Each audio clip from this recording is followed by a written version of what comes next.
Okay, well, good morning, everyone, and welcome to this panel, where we will break down what was learned in the first large-scale integrated Pacific exercise in a generation. Here to put it all together in context are four of our most forward-leaning commanders, leaders who are shaping how we train, integrate, and fight across domains. General Kevin Schneider, Commander of the Pacific Air Forces, who leads the air component in the Priority Theater. General John Lamontagne, Commander, Air Mobility Command, who ensures global reach and sustainment under pressure. General Adrian L, Commander, Air Combat Command, who drives readiness and capability for our combat air forces. And Lieutenant General Dave Miller, Commander, Space Operations Command, who is embedding space into joint operations with urgency and precision. Now, last year, this panel reminded us that we cannot surge awesome at the last minute. This year, we're going to focus on what department-level exercises are teaching us about pacing threats, contested logistics, and deterrence, and what that means for industry and our airmen and our guardians. We're going to begin with opening statements from each commander, followed by a series of questions. Let's get started with General Schneider. Jackie, thank you very much. I really appreciate the opportunity to be here. And I guess as we had gone through this planning process, started over 18 months ago, for me, the why we need to do this, why we did it, comes down to maybe three statements of the obvious. One is the United States Air Force does 24/7, 365 operations every day, some of those in combat, and we're highly successful at doing that.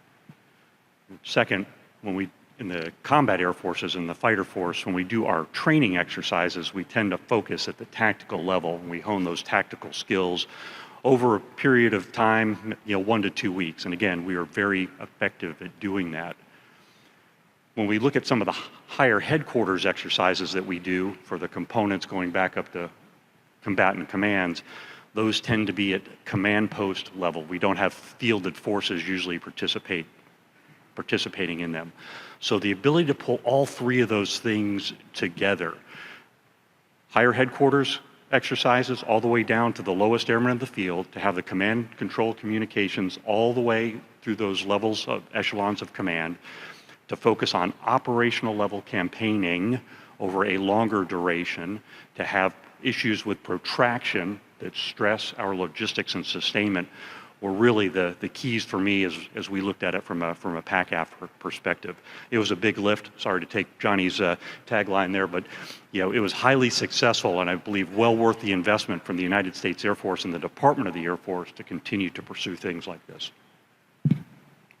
General Lamontagne. General, thank you very much. It was a great opportunity to enjoy some exceptional teammates, General Schneider, General Spain, Lieutenant General Miller, on an important topic. So department level exercise, a big lift, literally and figuratively, an important opportunity to operate at speed, at scale, and at range.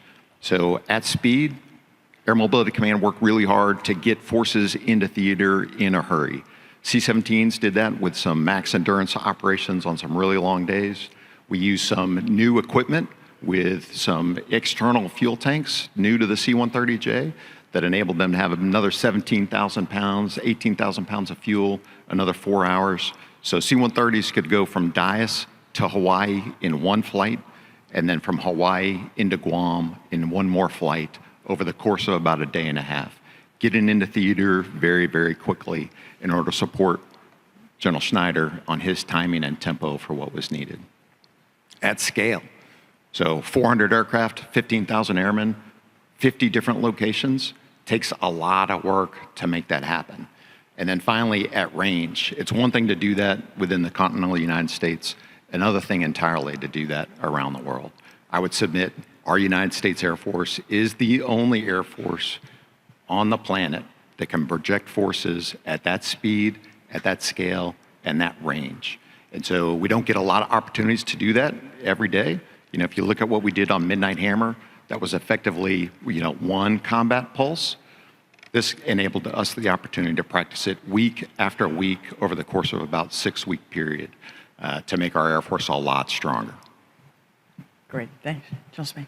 Yeah, thanks. Great to be here on the panel, as was already said. Thank you, General Van Ovost, for hosting us, and really an important discussion. So I think the key is in the title of this event, right? The department level exercise. It's something that we haven't done in decades, if we've ever done it in this way and at this level across the Department of the Air Force with both airmen and guardians at this scale. And so I think one of the things that I started the panel yesterday by saying we're the world's greatest Air Force. We always need to remember that, and anything that we talk about in terms of getting better needs to be in that context. So let's start from there. Are we perfect? No. Can we learn? Absolutely. But indisputably, we're the world's greatest Air Force, and that's got to be our starting position, and Space Force. America. One of the reasons why we're the world's greatest Air Force is because we train hard. And we challenge ourselves in training, and we're not training just to look good, and we're not training just to make ourselves feel better. We're training to learn lessons. We stress our airmen, we stress our weapon systems, we bring scenarios in that operate us and force us to execute at the highest level, and then we debrief even harder, right? We squeeze out every ounce of information so that if this is the last blue air hack I'm gonna get, I will be better for it on the backside of this. And so the department level exercise is that at a higher echelon than we've been able to do in many, many years. And certainly the lessons that we're gonna garner from it are gonna help us propel our combat capabilities even farther and faster. And the last thing I just wanna highlight in this is that these exercises are an opportunity for us to train with our allies and partners in ways that we often don't get to as well. And so while we are getting better, it's really about the joint and coalition team getting better, and the department level exercise was a great example of that. Great, thanks. General Miller? Thank you, ma'am. General Van Ovost, it's great to see you again. And to the distinguished panel, I also share the appreciation of both the team that has cooperated in Air and Space Forces over the past year, but in particular for this exercise, I think it was particularly noteworthy in a few key areas. I think the first is, you got to remember the Space Force in many ways is still a service that's in transition. What the Air Force in the past needed from the Space Force was a space-enabled capability to allow us to project power, achieve air superiority, and so on. What the Joint Force needs from the Space Force as a decisive arms is really two things. Deliver that space-enabled combat edge, but do it in a place, time, and manner at which an adversary is constantly trying to undermine it or disrupt it or deny it, while simultaneously protecting our joint force, and that includes ourselves, from space-enabled attack. And that is something that was really a focus and came to the fore in this department level exercise for us. 700 of our Guardians, I mean, the scale is a lot different compared to the Air Force, but 700 of our Guardians across 9 different locations, including a lot of them taken out of the operational units, and to the point General Schneider and General Spain both made, allowing us to get to the tactical level in this exercise at a pace and scale at which we have not seen. I think we learned a lot, and as the person who's responsible for generating that force, providing it, and then fielding the weapon systems that they operate, I think we took a lot of lessons learned on each one of those levels. So I think, number one, it was unprecedented, but number two, I think the lessons learned directly apply to the threats that we are facing today. And more importantly, I think they underscore the investments that we have made and are making in the Space Force in order to allow us to not just keep pace, but outpace potential adversaries in the future. Great. Thanks. Well, we have a lot to unpack today, so let's get started. This question is for all the commanders. What are the most urgent lessons learned from these exercises in 2025? And what do our airmen, guardians, and industry partners need to prioritize to sustain tempo and survivability? General Schneider. I'd say the first lesson, which was already highlighted, and was one, we can do this. And it was, again, a massive challenge, and at times we were operating at 50 locations, 5,000 miles north-south, 6,000 miles east-west. And only the United States Air Force, Department of the Air Force, can pull off something like this and support the combatant commander. So again, with that said, the couple of takeaways, and I went into this predisposed, looking at logistics and sustainment as the key enabler and finding ways that we have got to be able to battle manage logistics and sustainment down to the tactical level and across the scope of a very large area of responsibility. So I think in terms of our command and control battle management systems, we spend a lot of time looking at the C2 of fires. We need to equally invest time and thought and resources into the command and control of logistics and sustainment to make ourselves, give ourselves the best ability to generate air power. With that also comes perhaps some doctrinal changes or some thinking about, and I wear 3 hats as most air component commanders do. One of those is the commander of Air Force forces. What are those authorities? What are the delegations downhill that I need to give or others need to give down to the lowest level, lowest echelons of command so that they can make the decisions about where the fuel needs to go, where the munitions needs to go, how runways need to be repaired, and what decisions are, decision space need to be given to the lowest echelon of command to be the most effective at generating air power. So again, a lot of C2 lessons that came out of that were mostly focused towards logistics and sustainment. Okay, great. Agree with General Schneider, a lot of C2 lessons learned. We spent a lot of time with our formation and his formation trying to make sure we understood what he needed at the strategic, operational, and tactical levels by embedding some of our talent in his formations so that when he needs it and where he needs it, he gets it. A lot of folks in our Air Force think they can just snap their fingers and say, hey, I need a C-17 or a C-130 to go from A to B and then to C. Well, working across that expanse of airspace with 50 different locations, 14,000 short tons, certainly not that easy. And so a lot of good reps and sets from across, I'll say, our whole Air Force to better understand the airlift integrated interface that helps us prioritize and know what the whole force needs to do to deliver at the edge when it needs to be there. And then from a C2 perspective, working our 618th Air Operations Center with his 613th Air Operations Center to best understand his scheme of maneuver. Every theater is a little bit different. That burden's on the 618th AOC to best integrate with all the AOCs out there. And we got a lot of good reps and sets in the Pacific. Great. Yeah, so I think this was highlighted. I just want to reinforce it that one, we can do it, and we did it. This is the urgent lesson for us. I mean, this was not, well, let me put it this way. We stitched together 6 different disparate exercises that 2 years ago were not planned to be stitched together. And through a lot of hard work across many formations in the Air Force, at the department level, on the staff level, in the MAGCOMs, in the combatant commands, in our institutional forces, in AFMC, we got a lot of support in making this happen. And we did it in the middle of the planning cycle. So we didn't have the money earmarked for this. We didn't have the people in the plan earmarked for this. We built it on the fly, and we did it. Was it hard? Yeah. And we learned that we can do hard things, and this is going to be hard, but we can do it. And to General Schneider's point, this is something that those lessons and the ability to continue to do this kind of an exercise, to me, is the most important lesson as a force provider.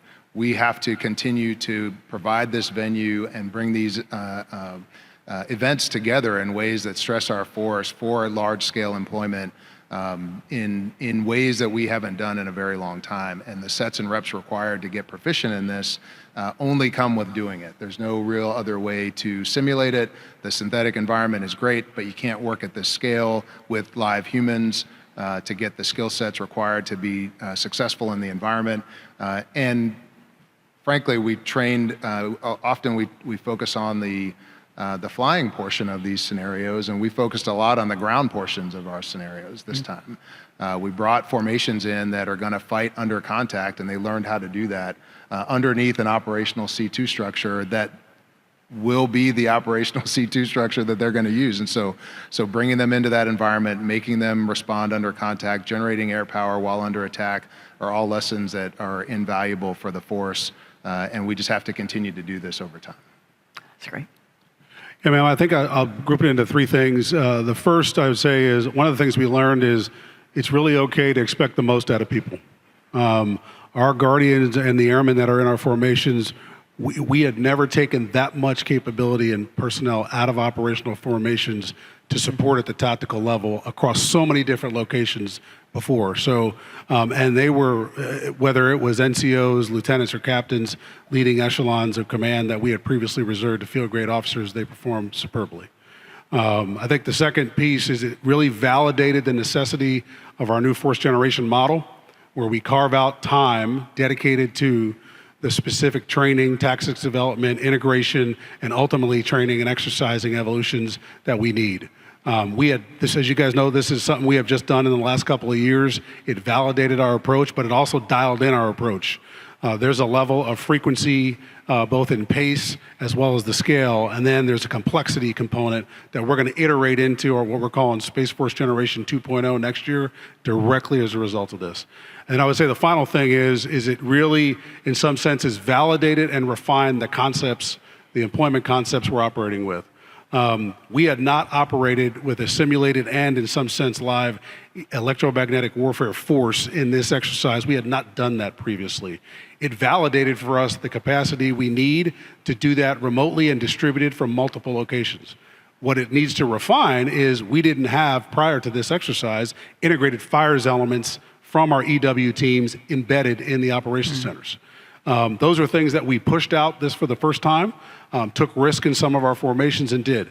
Whether it was missile warning and tracking, orbital warfare, space domain awareness, you name it, each one of those mission areas contributed, and they all took away something that validated or refined their concepts of operations in this exercise. There's no doubt capacity and carving out that time made huge dividends. Well, you'll find no bigger believer in logistics either enables or constrains our operations than me, especially at the size, scope, and scale of this operation. So General Schneider, how are PACAF's logistics needs evolving and units adapting in light of these challenges that you talked a little bit about? Yeah, and a couple different ways. And again, this the exercises, I think, it allowed us to put a really hot and effective spotlight on those places that on which we can improve. I think about it, and I realize I'll probably use some non-doctrinal terms, but people, pipes, and processes when it comes to command and control. Where do the people need to be? Where do the command and control nodes need to be? And while the 613th AOC is great and fantastic relationships with the other AOCs around the Air Force, it is a large theater, and there needs to be C2 nodes and people forward that are able to manage and handle this. In terms of the pipes, what are the pathways, whether terrestrial-based, airborne-based, space-based capabilities that allow us to communicate with each other. But the processes piece, which I touched on a little bit in the previous answer, under the various hats that I wear and the various authorities, whether they be the Joint Force Air Component Commander or the Area Air Defense Commander or the Commander of Air Force Forces, there's a different set of authorities and responsibilities. But when it comes to force generation under the COMAF4 hat, really being able to push decision-making as far downhill as I can, and the risk decisions that go along with that. The people that are in the best position to make the determinations about where airplanes need to go, when they need to launch, where the fuel and munitions need to go, is not necessarily me sitting at the 613th AOC or at headquarters PACAF, but it's an Air Expeditionary Wing Commander at the front edge of the fight who's dealing with force protection issues, who knows where their stuff is and how to move their disaggregated force around hubs and spokes to reaggregate quickly. So being able to give them the authorities at that level to make decisions to force generate quickly and effectively, but it is a two-way conversation, knowing what risk am I giving down to them to buy, and in turn, what risk are they sending back uphill when they make decisions. So again, we learned a lot out of it, and as we continue to go forward, be able to take this back into bigger Air Force forums and other venues to put a further refinement on how we go forward and improve. That's great. Yeah, thanks. And as a follow-on, General Lamontagne, what did this year's exercises really reveal about sustaining joint force operations under fire, command and control, operations, and the integration of our allies and partners? And what gaps should industry and planners now be looking after? First and foremost, I'll say it takes a big team to put that together. So it wasn't just the active duty men and women from Air Mobility Command, but the entirety of the joint force. Guard and reserve, airlift, air refueling, air medical evacuation, as well as the global air mobility support system that supports, fixes airplanes, loads and unloads airplanes all across the Pacific theater. Could not have done it without them. The other key teammate was our Civil Reserve Air Fleet partners. Basically, the commercial airlines provide a wartime capacity for us. In response for that, they get a lot of peacetime business to the tune of dozens of missions on any given day. And so we leveraged our commercial carriers to bring both cargo and passengers as far forward as possible, just like we would do in a large combat operation. Obviously, they can't do everything we can do, but bringing them as far and as safely forward as we can. Also, for our allies and partners, a great opportunity to interfly with them, not just providing gas and fuel for them to extend across the vast ranges of the Pacific, but also interflying within and across formations. So their airplanes within our air refueling formations, as well as in our airlift formations at pretty good depth, a great opportunity for us to get better and stronger together. A lot of folks think that, and it is our responsibility to help our allies and partners and share as many TTPs, tactics, techniques, and procedures with them as we can, but we are also on the receiving end of some of their capabilities. Our Canadian allies have some really robust AE capabilities that actually surpass ours in some areas. And so they were flying in the back of our C-130s and the back of our C-17s. Great opportunity to cross-talk across our allies and all of us get better together, including the United States. And then finally, from a logistics perspective, we have the opportunity to get spare parts and equipment from many of our allies for some of our airplanes around the world. For the others, we work to do that across our own internal formation, basically taking parts from a different theater and moving them over into the Pacific to better increase the aircraft availability on our fleet for the priority at the time. And so we do that on a regular basis. It was another great opportunity for us to practice in the Pacific. Great. Now let's shift to the intricacies of command and control. General Spain, past iterations of Bamboo Eagle have focused on agile combat employment and related concepts like multi-domain operations and agile logistics. The most recent iteration, however, had the command and control focus. So what did we learn about C2 and how to harness complex command relationships, authorities, and processes?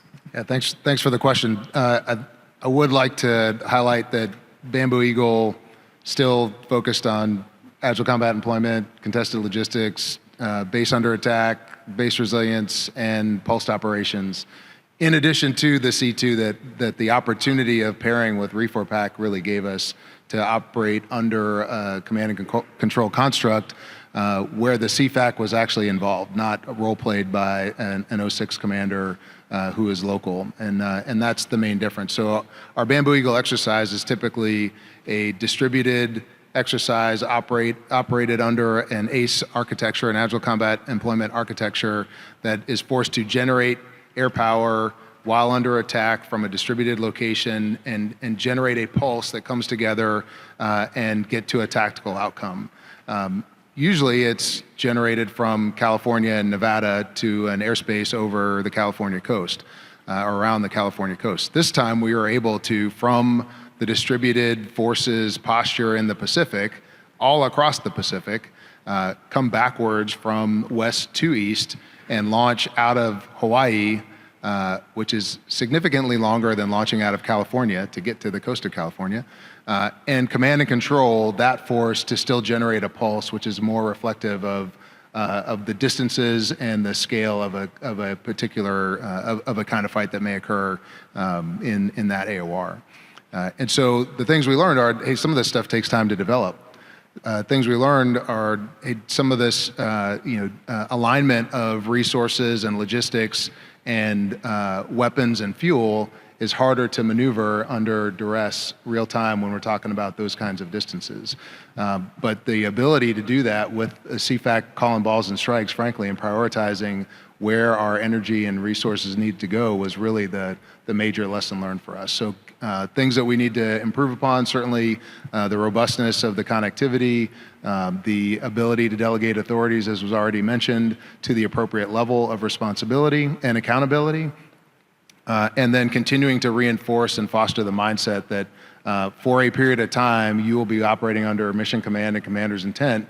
And when you get reconnected, you'll be able to continue the fight seamlessly based on the guidelines that you got up front. So plenty of lessons, a lot to work on, but really proud of the team for executing the way they did. That's great, thanks. We all know that command and control will not survive without the invisible front line that General Saltzman mentioned. Now, General Miller, the Space Force validated several space warfighting concepts this summer. Can you go a little deeper into what you learned from Resolute Space 25 in terms of how you're postured for potential conflict and the command relationships you have across the Joint Force? You bet. I think, to set the stage just a bit, I think it's important to remember, while this was mostly, a focus for everybody in the department on the Pacific and the threats that we have to contend with there, anytime we are dealing with an adversary or potential adversaries as capable as we were juxtaposing here, whether that's the PRC or anybody else, for us, that's a global challenge. They have a global infrastructure. Just as easy as a counter space asset they have can affect something that's going to be operating in the Pacific. It's going to affect something that's in EUCOM or another COCOM. So for us, to your point of relationships, I think it validated a few things for us and also highlighted some areas where I think we can really gain some ground over the next year or two. One, obviously, it validated the service component model that we put in place, that every combatant commander is going to require a team of guardians led, in this case, by General Denaro, who's the Space Force's Indo-Pacific commander, that's going to need a team of guardians constantly focused on their war plans, their priorities, and delivering the effects that they need, whether regional or global in priority. I think what it also validated for us is that the flexibility of our presentation model, which has both dedicated capability, in some cases assigned forces, as well as reach back and support to other combatant commands, in this case maybe U.S. Space Command and Lieutenant General Chess, our component commander there. I think it validated that relationship is going to have to be extremely dynamic and operate at a pace that we need to sustain that we frankly hadn't anticipated in some sense, just because we hadn't experienced it. I think one of the things that allows us to move forward is a couple of areas where we also validated some investment priorities that we've been on that are continuing to go. The Joint Force requires the Space Force to deliver surveillance, tracking, and targeting at a time, scale, and accuracy that we have not seen in the past.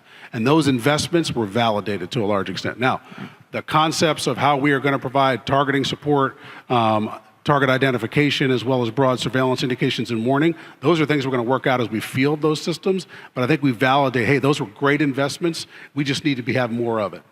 I think where it also clarified for us, though, and it was whether it was Admiral Paparo and General Schneider or General Whiting and General Chess, there's a need for more space control systems that we have continued to invest in, and those investments are starting to bear fruit for us over the next year or two. And whether that is orbital warfare systems, cyber warfare systems, or electromagnetic warfare systems, those are things that we're in the process of fielding, some frankly in the next couple of months, and I think that's going to allow us to deliver a much more robust and responsive capability to any combatant commander than we've had in the past. I think the final things that we took away are really twofold. One is we got to be fighting off the same domain and common operational picture. We have had initiatives and starts in some areas in doing that, and we owe that also to our teammates in the Joint Force. So we are not waiting for perfect. We are in the process of fielding shared awareness tools as we speak, so that whether it's General Schneider, General Lamontagne, General Spain, they can look at the AOR, see what space capability is being provided, which forces are where, and what is the actual threat they're facing and underway. So if we make a decision to do something that delays, they understand the context of why we are pushing for that delay. And then I think the last piece is there's just going to be some things we're not going to test or train in a live environment. And so we need to have a test and training infrastructure that allows us to emulate red simulate a level of blue, but most importantly, integrates across air and space power as well as the other services on a level that we just haven't had a chance to do yet. Those are investments that are underway. As you know, within Space Training and Readiness Command, there's a lot of investment for us in operational test and training infrastructure. That's a place where we have started to do some of that, and that's going to have to be something we deliver at a much more rapid pace to make this deliver on the promise that we saw just over this past summer. Yeah, thanks. The need for more felt acutely across our space and air forces and echoed throughout the halls here for the last few days. Now, General Alvin mentioned that we have to apply these lessons learned at the speed of winning. Got that. So this is for all the commanders. Looking ahead to future department-level exercises, what key lessons have emerged regarding capability, development, and integration, especially when you're balancing legacy systems with modern platforms? General Schneider. Just a couple things that stuck with me. One is just the education and training. I know the Air Force is dealing with this through Air Education and Training Command, and as we come out of these summer, exercise series, I think we are better equipped to go back, to Headquarters Air Force and to AETC to identify those skill sets and those things that need to enter airmen's brains from day one as they come into our force, to understand what it is like to operate in a contested environment and how to be effective. And there are risk decisions and that go along with that. There are skill sets that go along with that. And as General Alvin has highlighted, we cannot crowdsource our way to success like we have in the past. We have got to show up, full up, ready, fighting units that can snap into existing C2 structures. And we learned a lot about ourselves. The second one is prepositioning. For everything that we did across the Pacific, this summer, which was incredibly enabled by Air Mobility Command, there is still a huge demand for stuff to be in position from day one. Because again, with a contested environment, the enemy may not give us the luxury of time, space, or distance to flow stuff at the speed that we want. So we have to be very deliberate and smart about where we put kit and where we put gear so that units that are falling into their fighting positions are ready to go immediately in that regard. And then the last piece is command and control systems, which were touched on briefly. However we go forward, whatever we develop, it has to be releasable. We do this with allies and partners. We do this as a team.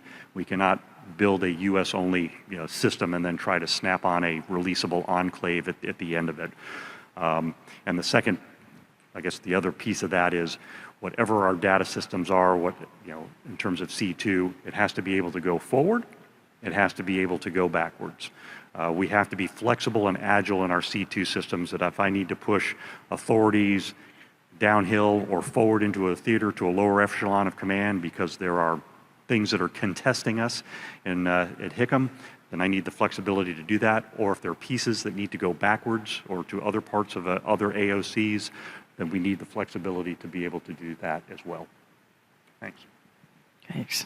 I'd say from a lessons learned perspective, it really affirmed that the path that we're on is the right path. The importance of prepositioning equipment in the Pacific. We have an opportunity that we're actually moving out right now, not waiting for warehouses to be built for storage.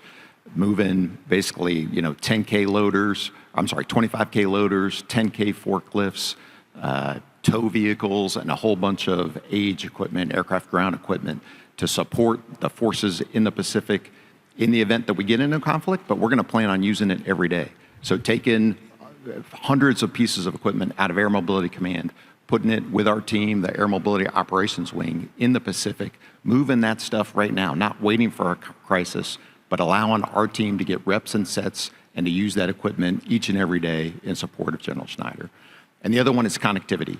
We've been working hard on a connectivity journey that is not going to just help our Air Force, it is going to help the Joint Force. Getting beyond line of sight, secure comms, tactical data links, having unclassified and classified information in the front of the airplane, as well as in the back of the airplane, so that the user, whether it's 82nd Airborne or somebody else across that long distance and long time to get them in place, they can get the latest and greatest threat information in the back of the airplane as we're working to get them to the fight. So the importance of open architectures and a government-owned architecture so that we can continue to move out and change and update at the timing and tempo of our choosing. Really, really important going forward. Great. Okay, yeah, thanks. Great points. Completely agree with everything that's already been said. I think we have to ensure that, between us and industry, that integrated by design is not a buzzword and it's not a catchphrase, and we're actually executing it. We talk about it a lot, and it gets really hard in implementation to integrate new systems with older systems. Particularly the larger the fleet that you have and the older the fleet that you have, the backwards compatibility and or the ease of modernization and modification is sometimes the step that is skipped and can be the thing that trips us up in execution. And so I would just ask that we continue to reinforce that the force that we have, and as the force provider, I'm more and more convinced the force that we have, if we get into a fight, and I'm not saying that we're going to get into one, but if we get into one in the near term, 0 to 5 years, you're looking at the force that you have to be in that fight. And so we have to look at both low cost and easy modification capabilities that are able to connect older systems to newer systems. The newer systems by design should be fielded to connect to both the new system and the old system. And backwards compatibility is certainly supremely important. But if we can't get that, then how do I modify a larger fleet quickly so that I have that going forward? Those things that we do for the force that we have are going to pay dividends if and when the balloon goes up, and we have to continue to think about it from that perspective. Great, thanks, Joe Miller. Ma'am, I guess I'll summarize it into posture, planning, and people. So I think one of many big takeaways for us is that we are as I mentioned when I started, we are a force in transition. And as you've heard in the past, we have a few number of very capable, very expensive, highly engineered space systems that are currently doing the job, and we're about to transition over the next couple of years to dozens to hundreds of systems in multiple orbits starting to do the job. The posture we maintain now, as well as our terrestrial infrastructure across all our mission areas, is going to prioritize for us, or help us prioritize, a level of readiness that we've not been able to maybe achieve in the past, but that is demanded of us achieving now, and I think that we're on a good glide slope for that. We're in the process right now of looking to field a globally synchronized electromagnetic warfare force for the Republic. That's a huge step over the next few years for us to get into it. Similarly, for missile warning and tracking, going to, instead of just a handful, to dozens to hundreds of systems, we're going to have to integrate and pace at a level of posture in our force that we just haven't had in the past. Simultaneously, we're going to have to plan better. But the good news is we got a service component infrastructure now that we didn't have a few years ago, and we have the capability to plan across all those commands, as well as at the operational and tactical level. I think one of the big takeaways from us is with the level of complexity and scale of this challenge that we face against us, we are not going to be able to joystick all this from one C2 center. And we are going to have to expect more and more from the tactical level units of action, executing mission command, mission type orders, and they've got to have the wherewithal and capability to do it. The good news is that leads to my last P, and that's people. I'm just going to be blunt. Hard is authorized. It's going to be hard. We are going to have to move forward with a level of expectation that we haven't had in the past. I have literally had J3s ask me I need you to send me a colonel. I don't have one. You're getting a captain. And that captain did an amazing job at getting it done. We are living with General Spain's point. This is the force you got. We will get everything we can out of it. We will be modernizing as quickly as we can. But as a result of posture planning and people, we're going to get there at a rate and pace that we haven't had before. It's just going to take us a little bit of time over the next couple of years. Okay, gentlemen, I have a lot of notes and several more questions to ask, but I have the clock sitting in front of me, and I won't be asked back up here if I invalidate that. However, but the audience out here, I think the message is pretty clear. Large-scale exercise demonstrate our ability to fight through different kinds of disruption, integrate across domains, and sustain operations under fire. Our adaptations, your adaptations, demonstrate that we're learning, but we must continue to learn together because the future won't wait for perfect. It demands ready. Please join me in thanking our panel today. Thank you.